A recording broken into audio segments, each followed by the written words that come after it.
अगर मैं बोलूं कि बॉलीवुड में सबसे फ्रस्ट्रेटिंग करियर एक फ्लॉप एक्टर का नहीं बल्कि एक डेंजरसली टैलेंटेड एक्टर का है, तो क्या आप उस बात को मानोगे? आज मैं बात करने वाला हूं शाहिद कपूर के बारे में। और प्रॉब्लम ये नहीं है कि Shahid Kapoor has not given good movies या फिर उनको इनफ चांसेस नहीं मिले हैं, बल्कि प्रॉब्लम ये है कि जब भी शाहिद ने कुछ बड़ा धमाका किया है बॉलीवुड में, ठीक तुरंत ही अपना गेम उन्होंने खुद ही बिगाड़ा है। तो चलिए शुरू करते हैं। गाइस, वेलकम टू फिल्मी लाला। यहाँ हम सिर्फ मूवीज देखते नहीं बल्कि समझते भी हैं। अगर आप लोगों ने अभी तक मुझे सब्सक्राइब नहीं किया है, please do subscribe, it keeps me motivated. हर 4 से 5 साल में शाहिद एक ऐसा परफॉर्मेंस देता है जिससे हम लोगों को लगता है कि इस बार तो शाहिद कपूर शायद सुपरस्टार बन ही लेगा। He is going to cement his legacy in Bollywood. फिर तुरंत बाद he gives 2 to 3 movies back to back dance, जिस पे स्टोरी एक्टिंग सब बर्बाद हो जाता है। एंड मुंह से सिर्फ एक ही बात निकलती है कि आखिर भाई क्यों।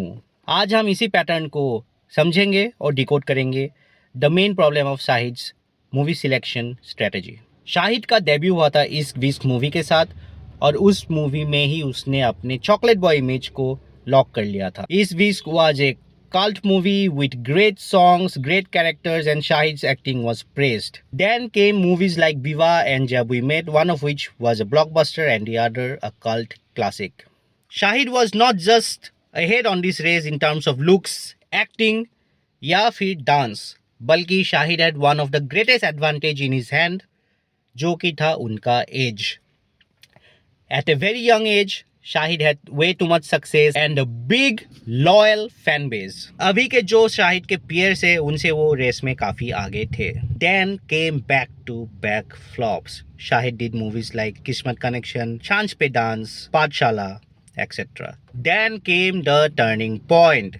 शाहिद ने की कमीने। कमीने सिर्फ गाने ही हिट नहीं हुए थे बल्कि शाहिद के एक्टिंग को भी काफ़ी प्रेज किया गया था। मूवी सुपर हिट नहीं बल्कि सिर्फ एक हिट हुई थी, लेकिन फिर भी Shahid got praised and it was understood कि ये बंदा सिर्फ एक चॉकलेट बॉय हीरो नहीं है बल्कि एक एक्टर भी है। लेकिन इस सक्सेस के बाद आखिर हुआ क्या? Shahid again fail into the loop of flop after flop. He could not capitalize on the momentum that he built. And then again, as we were seeing his downfall, came his peak in Haider. Haider में उसने एक national award winning acting दी। In terms of movie making also Haider is the peak for director Vishal Bhardwaj. And Shahid did not only broke his threshold, he came out of a new cocoon becoming a new butterfly, and he proved that the more you downright this guy, he will come out and be the winner. लेकिन उसके बाद he did Shaandaar, from Shakespeare to Cartoon Network. ये वो जो choice उसने किया, this is not understandable. Like there were high expectations of Shahid के शाहिद अभी जो भी छुएगा that will turn out to be gold, but he does Shaandaar and again he let everyone down. Then came the storm in Kabir Singh. Kabir Singh एक 270 crore plus blockbuster movie है जिसने शाहिद को एक बॉलीवुड सेलिब्रिटी से सुपरस्टार के स्टेटस पे लेके गया था। Fans were going crazy and he had all the momentum in his world. He should have capitalized on that. He should have been very careful with his script choices. But what he does next is Batti Gul Meter Chalu. Time and again, Shahid has proved that he's a very good actor, and it can also be seen in the kind of movie that he does. लेकिन वो सोचते भी एक actor की तरह ही है।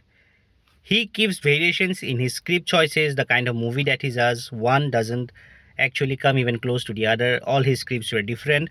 लेकिन वो एक बिजनेसमैन की तरह नहीं सोच सकते। वो एक ही जॉनर को पकड़ के उसको मिल्क आउट नहीं कर सकते। And he doesn't do out of this world big budget movies जो कि क्रिएट करते हैं insane buzz. His movies doesn't create the buzz that is required of a superstar of his league. So what is actually wrong?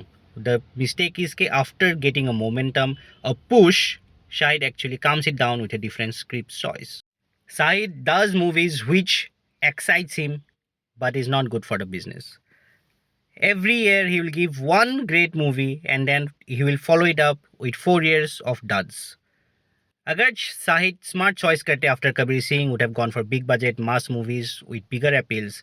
आज debate ये होता Shahid versus Ranveer या फिर Ranveer, not की the wasted potential that is Shahid Kapoor. आखिर इतने टैलेंटेड होने के बाद भी why we are not seeing the mega star in Shahid Kapoor. That was the curious case of Shahid's career. Comments में प्लीज़ ज़रूर बताइए कि शाहिद को स्मार्ट स्क्रिप्ट चॉइसेस चाहिए या फिर better strategy. Do let me know. And if you have not subscribed, please subscribe to my channel. Thank you for watching. Bye bye.